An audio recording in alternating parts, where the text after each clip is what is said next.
My son changed the locks while I was at the hospital, but forgot the house was still in my name. The next time he came home, a new family was living there.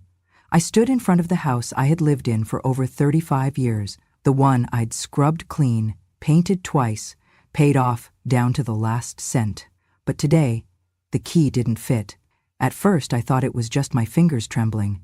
The hospital had released me only a few hours earlier. My right hip still ached from the fall, and the pain meds hadn't quite kicked in.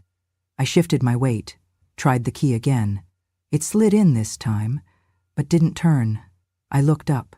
The doorknob was different, shinier. The old one had a little scratch from when Daniel, my son, tried to carve his name into it with a house key when he was 7. That scar was gone now. This handle had no memory. I rang the bell. Nothing. No sound. I stepped back and noticed the doorbell itself had been replaced, too. New frame, new casing, a different chime. Still, I waited. The sun was hot above me. The concrete under my feet cracked from too many summers.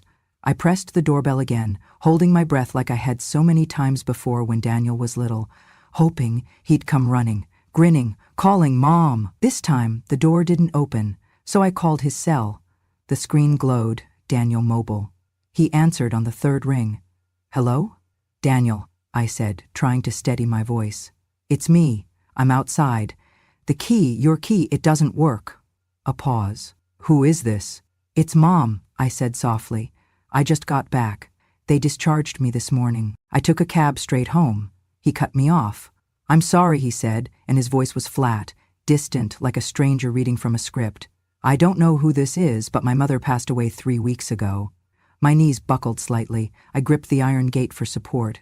Daniel, what are you saying? Silence. Then, whoever you are, pretending to be her, it's sick. You need help. I could hear someone in the background, a woman's voice, muffled, then sharp. Hang up! Don't engage. I don't know what game you're playing, Daniel said, colder now, but don't call this number again. And then he hung up. I stood there, phone still against my ear, hearing nothing but the empty dial tone.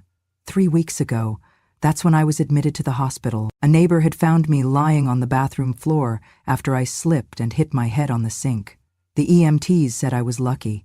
My hip was fractured, not shattered. I'd be walking again within a month, they promised. No one visited me. Not Daniel, not his wife, not even a text. But I had told myself they were busy, probably didn't even know I was in the hospital, that when I came home, things would return to normal. That illusion ended now, right here, under this sky, in front of the house I had cleaned after flu seasons, after birthday parties, after heartbreaks. The house I had once mortgaged again to pay for Daniel's braces. The house where I'd stayed up sewing his Halloween costumes by hand. Now, I wasn't even allowed inside. My hands were shaking. A neighbor passed by on a bike, nodding politely, unaware that the woman standing at the gate, dressed in clean slacks and a wrinkled cardigan, had just been declared dead by her only child. The lock gleamed at me, unbothered. The porch light had been changed, too, motion sensor now. I stepped back and it blinked on. Bright, harsh, cold. Like him, like Daniel, the boy I had nursed through asthma attacks, the boy I had taught how to ride a bike in this very driveway, the boy I had fed, clothed, loved, and who now refused to acknowledge I existed. I didn't cry. I wish I could say I did, that I collapsed right there, weeping into my handbag like some tragic figure in a made-for-TV movie. But I didn't. I stood up straighter. I put the phone back in my purse, and I stared at the house until my feet stopped trembling.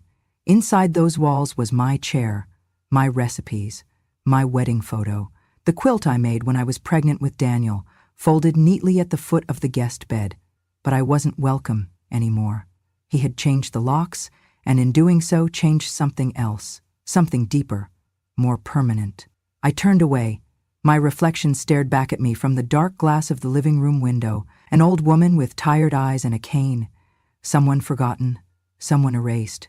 I took a slow breath and walked back to the curb, not knowing yet that this moment wasn't the end. It was the beginning. 2 hours. That's how long I stood in the sun-drenched corner of the parking lot outside his office building, my cane balanced against the curb, my purse held tight against my chest like a shield. I had called the front desk to ask if Daniel was in. They said he was in meetings. I waited anyway. I could have left, I should have. But I needed to see his face. I needed to believe that the voice on the phone wasn't his, that there had been a mistake, that once he saw me, he'd run toward me, arms open, horrified by what he'd said. But when the glass doors slid open and he stepped out, the illusion cracked. He was laughing, wearing a navy blazer, phone in hand, beside his wife, Melissa. They looked polished, confident, unbothered. I straightened up, smoothed my blouse. My heart pounded against my ribs like it was trying to break free. He spotted me. His eyes narrowed. The laughter died. Melissa saw me next. Her lips pursed into a tight, annoyed line. Daniel's steps slowed, then stopped. His brows furrowed, but not with concern, with calculation. "Mom," he said, walking closer. But his voice wasn't warm. It was wary. I smiled, just a little. "Daniel, I need to talk to you. Just a moment. Please." He sighed. People were coming and going around us. Suits, clipboards, lattes. None of them noticed the mother, standing there clinging to her dignity. "Mom," he said louder now, "you can't just show up like this. You're making a scene." I blinked. "Daniel, I just came back from the hospital. The door was locked. You changed the locks. I don't understand. Why would you do that?" He looked away for a second, jaw clenched. Melissa stepped forward. "The house is ours now," she said crisply. "You weren't living there anymore. We needed the space." "Space?" I repeated. "Melissa, I was gone for 3 weeks because I broke my hip. That house? It's still my—" Daniel cut in, his voice low but firm. "Mom, let's not do this here." "Then where?" I asked. "Where can I talk to my own son?" He glanced over his shoulder. A few coworkers were watching now. Then, softly, he said, "You don't live there anymore. That's our family home now. You should think about finding a place that suits your situation better." I stared at him. "My situation? You're older, Mom. You need care. You can't keep living on your own."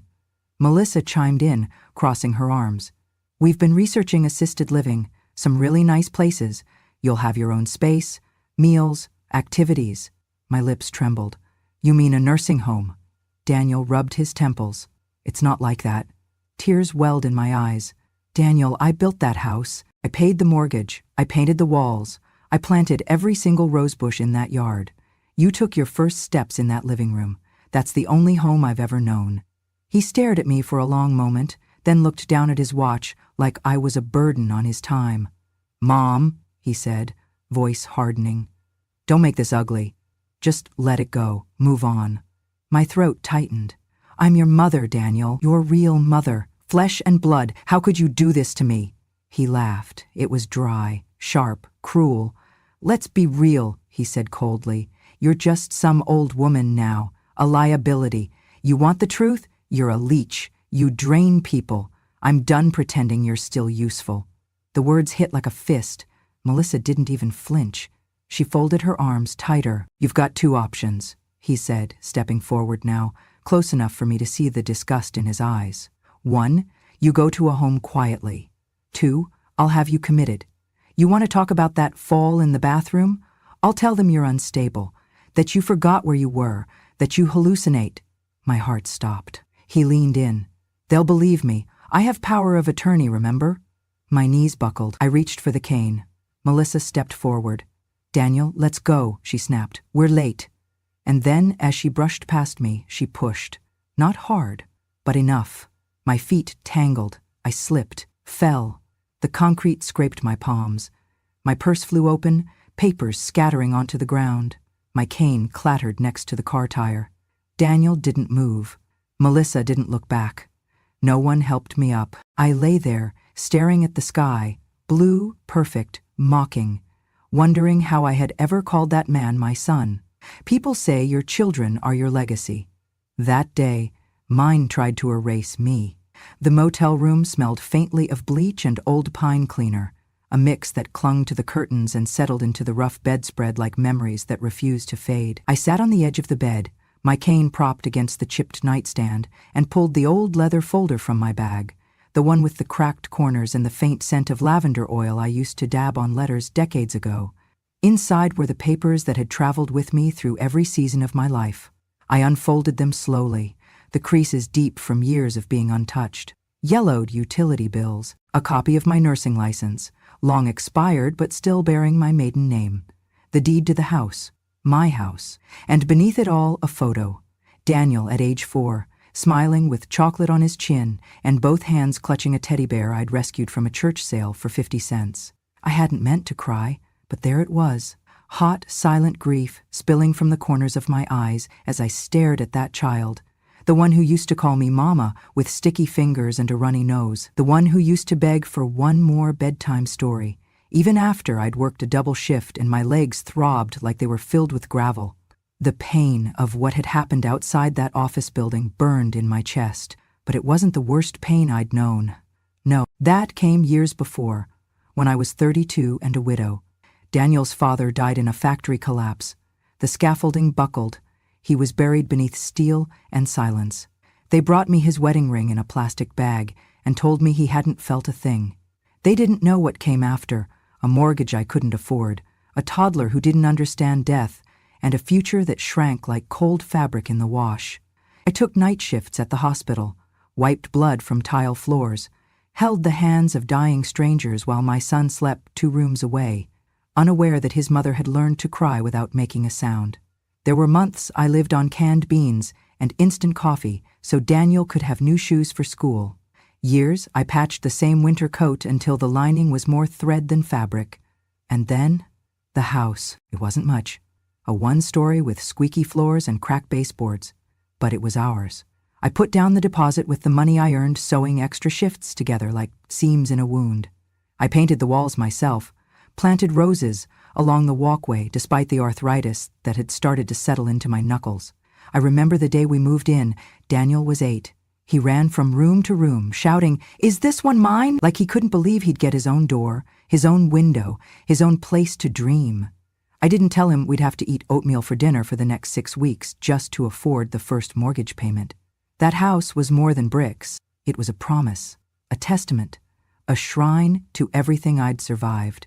When Daniel graduated high school, we took a photo on the front porch. I wore a blue dress I'd found on sale, and he wore the same crooked tie he'd worn to his first dance. He hugged me tight, looked me in the eye, and said, "You're the reason I got here, Mom.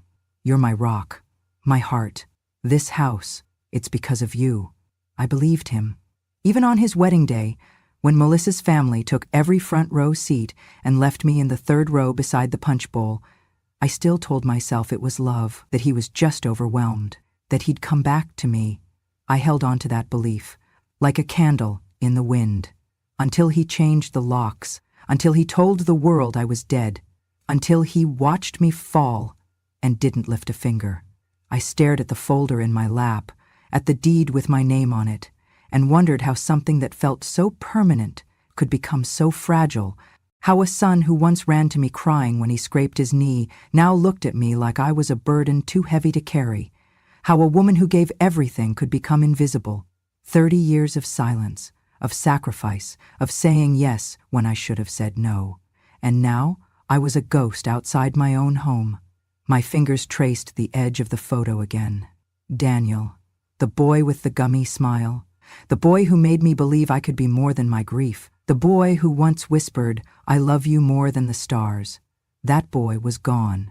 In his place stood a man who called me dead, who watched his wife push me and did nothing, who stood on a foundation I had poured with my own hands and dared to claim it as his. I folded the papers back into the folder, stood slowly and looked around the motel room. Nothing here was mine, but at least I knew what was. That house was still mine. And it was time they remembered that. It was a quiet morning, too quiet, the kind where you can hear the sigh of the walls and the groan of your own thoughts. I stood in front of the small fireproof box I had dragged out from the bottom of the motel closet, my fingers trembling not from age, but from purpose. The key was still tucked inside the lining of my purse, the same purse I'd carried to every hospital shift, every PTA meeting, every funeral and graduation. I turned the lock slowly, let the click echo in the room like a drumbeat. Inside, beneath a stack of expired IDs and my wedding ring wrapped in velvet, was the red folder, the deed, my name, in ink that had not faded, Margaret Langley, sole proprietor. No signed nods, no transfers, no trusts. The house, the one I had bled for, sacrificed for, built a life inside, was still mine. Legally. Entirely. I sat down at the tiny motel desk, the one with the chipped edge and the fake wood grain, and I opened my laptop. I hadn't used it since before the fall, but the muscle memory was still there. Username, password, log in. I searched for the name I remembered from years ago, Kelsey Tran-esque. She had been a bright young paralegal fresh out of school when I met her. Her grandmother had been one of my patients. Back then, she'd brought me tea during overnight shifts. Now, she was a practicing attorney with her own small office downtown. I sent her a message with a subject line that read, "Urgent. Property rights." She called within the hour. "Ms. Langley?" she asked, voice still calm and warm. "Is everything all right?" I told her everything. Not all the feelings, not yet, but the facts. She didn't gasp. She didn't say, "How could a son do that?" She just asked for the address, the dates, the paperwork. And then she said, "Come in tomorrow. We'll fix this." The next day I walked into her office with the red folder under my arm. She looked older, yes, but still sharp, still kind. She reviewed the deed, scanned the title records, and looked up at me. "Margaret, the house is yours," she said. "Every legal document confirms it. There's no transfer, no co-ownership, no lien. If he changed the locks and claimed possession, he committed unlawful occupation. We can file for immediate action." I nodded slowly. "I want the locks changed," I said. "I want a new tenant." She tilted her head. "Are you sure?" "Yes," I replied. "I'm not going back there to live, but I won't let him take what isn't his."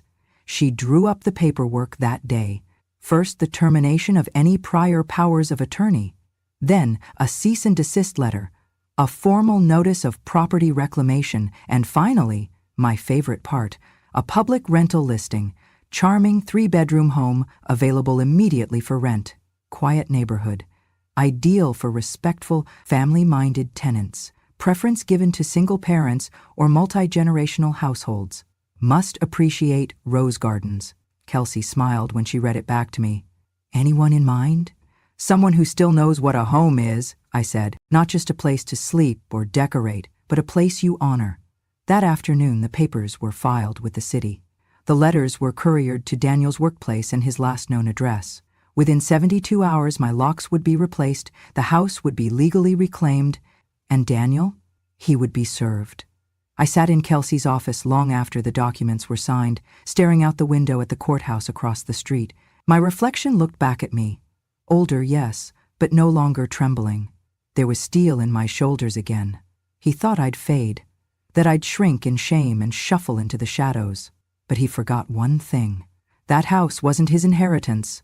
It was my backbone. It had held me through winters with no heat, summers with no air conditioning, nights with no sleep. It had held my grief, my pride, my son's laughter, and now it would hold justice. And I? I was no longer asking to be let back in. I was taking back the keys. It was a warm Sunday afternoon, the kind that smelled faintly of cut grass and distant barbecue smoke, the kind of day that once meant lemonade on the porch, crossword puzzles in the shade, and Daniel's laughter echoing down the hallway. But not this Sunday. This Sunday, Daniel came home and found it no longer was.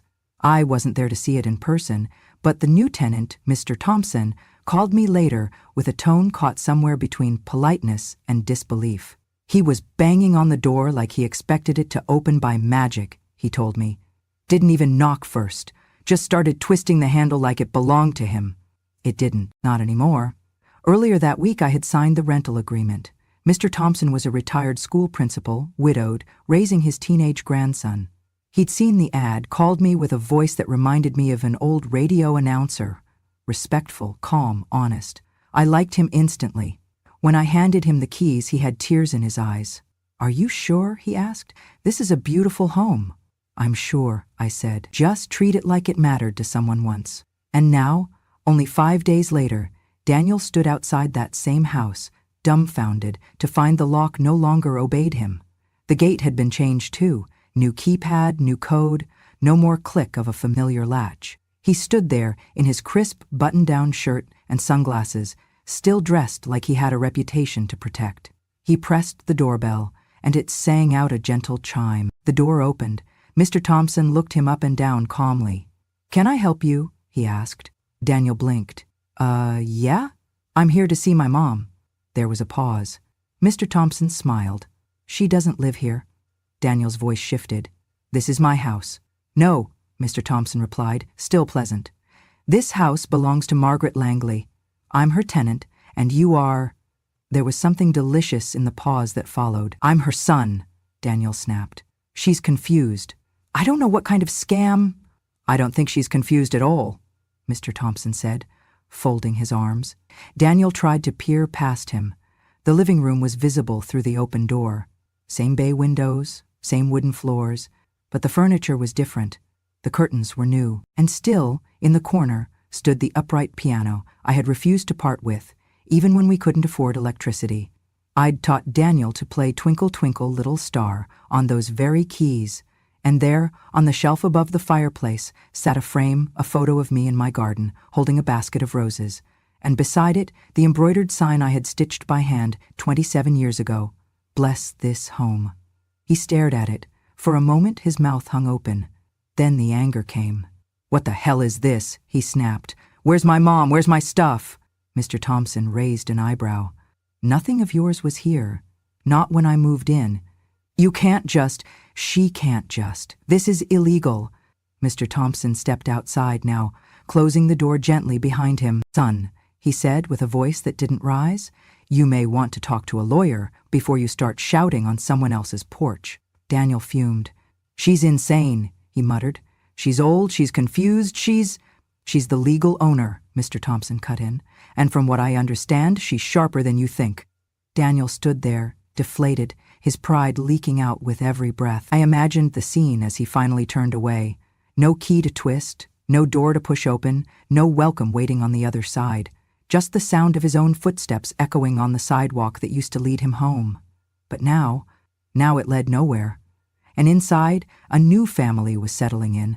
A man who watered the roses, a grandson who played the same piano Daniel once had, a house that still whispered memories, but to someone who listened. That evening, I sat in my small apartment with a cup of tea and my feet tucked beneath an old quilt. My phone buzzed once. A message. From Daniel. Went by the house. "What the hell is going on, Mom?"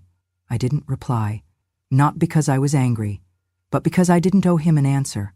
He had made his decision the day he changed the locks. Today, I simply returned the favor. The first message came at 6:42. I saw the screen light up beside my bed before I even opened my eyes. I didn't need to read the name. I knew who it was. "Mom, I'm sorry." I stared at the words for a moment, thumb hovering over the screen, then set the phone back down. No reply. By noon there were 3 more. "I didn't know the house was still in your name." "We thought the paperwork was already switched over." "It was Melissa's idea. She pushed for it. I just went along with it." Blame, scattered and vague like a child spilling a glass of milk and pointing at the wind. I sat at the window with my tea, watching a pigeon hop along the edge of the courtyard. It pecked at crumbs and twitched at shadows. I thought about how many times I had watched Daniel do the same as a boy. Dart from corner to corner of our kitchen, tugging on my apron, asking for, "Just one more cookie, Mom, please." That boy was gone. By evening, my phone buzzed again. "We're having a hard time, okay? Melissa's job isn't stable. Rent is high. The baby's been sick. We need that house." There it was. Need. Not love, not remorse, not, "How are you?" Just need. I placed the phone face down and returned to my crossword puzzle. 6 letters, starts with V, means unspoken pain. I smiled. Vacant. Fitting. 2 days later, a bouquet arrived at my door. White lilies, my least favorite flower. Too funereal, too self-important. No note, no name. I left it outside. By dusk, the petals began to brown. The next message was longer, 7 lines in total. I was scared. You being in the hospital, it shook me. I didn't know if you'd make it. Melissa thought it would be better to move on. We didn't mean to hurt you. Please, can we talk? Please, Mom. I read it twice, then deleted it. My silence wasn't cruelty, it was clarity. For years I had answered every call, every favor, every half-hearted invitation. I had shown up to baby showers, mailed checks on birthdays, pretended not to notice when they seated me at the far table or forgot to list my name on the announcement. I had excused and absorbed and swallowed more than any heart should have to, and still, when I lay in a hospital bed alone, he didn't come. But now that the locks had changed for him, now that someone else stood where he thought he'd plant his flag, now he remembered my number. I didn't reply to the 7th message either. I let the bouquet rot on the welcome mat of someone else's house. I brewed tea with honey, curled beneath my quilt, and read a novel with no mother character. Just a woman, whole, flawed, free.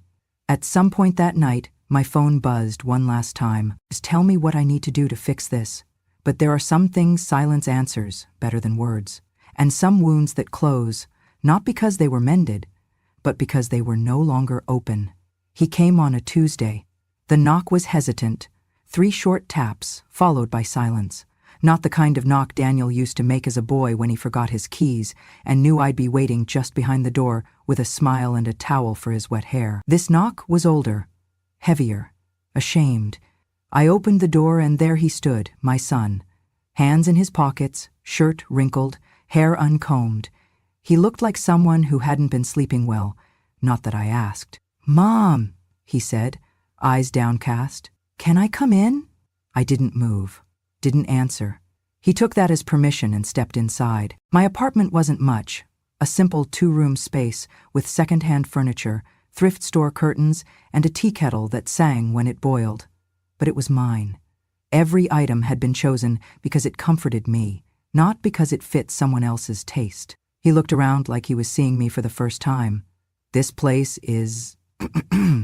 He trailed off. "Small? Modest? Beneath you?" He didn't finish. Instead, he sat down at the edge of the armchair, like a man waiting in a clinic. Back straight, eyes tired, words rehearsed. "Melissa doesn't know I'm here," he said.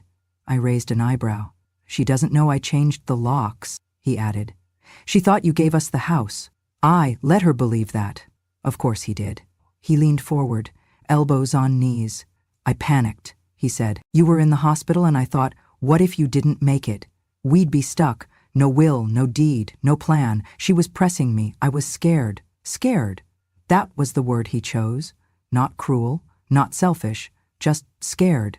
He looked up at me, waiting for something, pity maybe, a softening. Instead, I walked to the drawer by the kitchen and pulled out a single sheet of paper. I handed it to him. He stared at it. His face changed. It was a photocopy of the 5-year lease I'd signed with Mr. Thompson. Dates, terms, initials, everything legal and binding. "Effective immediately," I said softly. "The house is no longer available for family use." He blinked. "So? That's it?" "That's it." He looked down again, jaw clenching. "I thought maybe you'd..." "Let me explain." "You just did." He folded the paper in half, then again. His hands were shaking. "I didn't mean for it to go this far," he said. "I thought I was doing what needed to be done." I nodded once. He looked up. "That's all?" he asked. I met his gaze. My voice was calm, steady. "You said it once," I told him, "that I was your home, that everything you were started with me." He didn't deny it. "Well," I continued, "you've made your own home now, one where I don't belong. And that's fine. But you don't get to come back just because it's convenient." He opened his mouth, closed it. I walked to the door. He stood slowly as if the weight of his choices had finally caught up with him. At the threshold he turned. "You're really not going to forgive me?" I didn't smile, didn't frown. "I already have," I said. "But that doesn't mean I'm coming back." He nodded. Just once. A small, resigned motion, the kind people make when they realize the fight is over and they lost. He stepped outside, paused. Then I said it, quiet but clear. "I used to be the house you came home to, Daniel. Now I'm just the landlord." And then I closed the door, not in anger, not in hate, but in peace. Because for the first time in my life, I wasn't waiting on the other side. The smell of garlic and rosemary drifted through the little apartment like a memory I chose to keep. The table was set with mismatched plates and napkins folded into triangles. A simple blue tablecloth draped across it, the one with tiny sunflowers stitched in each corner. I had found it in a thrift shop the week before, and bought it for no other reason than that it made me smile. Tonight was dinner. Not a celebration, not a holiday, just a night I chose. 6 guests, all women, all over 60, all survivors of one kind or another. There was Helen, who'd once been forced out of her daughter's house when she became too much work. There was Darlene, whose son sold her car without asking and told her she was safer not driving. There was Estelle, whose only crime had been outliving her usefulness in a family that valued appearances over people. And then there was me. We brought dishes like offerings to an altar, warm bread, roasted vegetables, lemon cake. Someone brought wine, someone else brought tears. No one apologized for either. The apartment filled with the sounds I'd missed for years. Forks clinking, laughter that went unshushed, stories told without fear of judgment. No one asked for permission to speak. No one waited to be acknowledged. For once, we weren't being hosted. We were simply seen. After dinner, I brought out the old teapot, the one Daniel used to call the genie lamp. It still whistled when it boiled. The sound made someone laugh and someone else cry. We sat under the string lights I had taped across the ceiling beams. Not fancy, but warm. Intimate, like fireflies in a jar. Helen raised her glass. To the forgotten, she said. Estelle added, to the ones who were asked to leave the house, but never left the love. I smiled, and I raised my own glass. To the women who were told they were too much, too loud, too old, too expensive, and to the truth they carry quietly. We clinked, and I felt something rise in my chest. Not sadness, not rage, something lighter, peace. After they left, I stood in the doorway for a long time, watching the hallway go still. The scent of roasted garlic lingered on my sleeves. I breathed it in like perfume. The next morning, I woke early. No alarm, no demand, just birdsong, the soft kind that slips through cracked windows and lands gently on your skin. I made coffee, sat on the small balcony with a blanket around my shoulders. The world moved without me needing to chase it. For once, I wasn't proving anything. I wasn't Daniel's mother, or anyone's burden, or a woman waiting to be let in. I was simply Margaret, owner of a house I no longer lived in, but still owned, landlord, survivor, friend, a woman who had once been erased and then redrawn by her own hand. Later that afternoon, I walked to the bookstore, browsed without rushing, bought a novel I'd never heard of just because the cover was blue and peaceful. I stopped by the flower stand on the way home and bought myself tulips, yellow, bright, alive, the kind no one had to send out of guilt. When I got home, I placed them in a chipped glass vase and set them by the window. And then I sat, not because I was tired, but because I finally could. If you've ever been called a burden, not to your face, of course, not always. Sometimes it's said with a sigh when you ask for a ride to the doctor.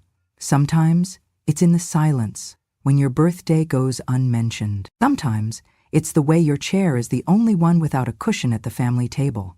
Sometimes it's just how they look at you when you forget something twice. If you've ever stood in the doorway of a home you built, brick by brick, choice by painful choice, and felt like a stranger in it, if you've ever walked past a hallway filled with photos of people you raised and not one of them includes you anymore, if you've ever held your tongue so long that it began to bleed into your chest and you called it peace because no one else wanted to hear the truth, then this story was for you. This story was not just about a house. It was about a woman who gave and gave and gave until they forgot she had anything left to take, until they started treating her like the floor beneath their feet, solid, silent, stepped on, expected to hold the weight and never complain when it cracked. They thought she'd vanish. But here's what they didn't understand. A woman who has nothing left to lose, has nothing left to fear, a mother who's been cast aside, becomes a force of reckoning when she finally turns around and sees what she's been carrying, and a grandmother who's been quiet too long will speak with the power of every moment she stayed silent just to keep the peace. So if they ever made you feel like you didn't matter anymore, if they ever told you, outright or in subtle ways, that your time had passed, that you should sit down, hush up, fade out, let me remind you, you are not invisible. You are not the background of anyone's story. You are not just a support beam for someone else's success. You are not a faded photograph on the mantle. You are not a leftover. You are not a mistake. You are the reason the house stood as long as it did. You are the one who paid the bills while they slept. You are the one who stayed up when they were sick and clapped when they were proud and forgave when they forgot. You have the right to say no. You don't have to accept the scraps. You don't have to smile through the insult just to keep the invitation. You don't have to be grateful for being tolerated. You don't owe them your silence. You don't owe anyone the version of you that gave and got nothing back. You have the right to take back what was always yours. Your voice, your story, your place at the table, your name on the deed, your photo on the wall, your seat in the center, not the sidelines. And maybe, most importantly of all, you have the power to rewrite your ending.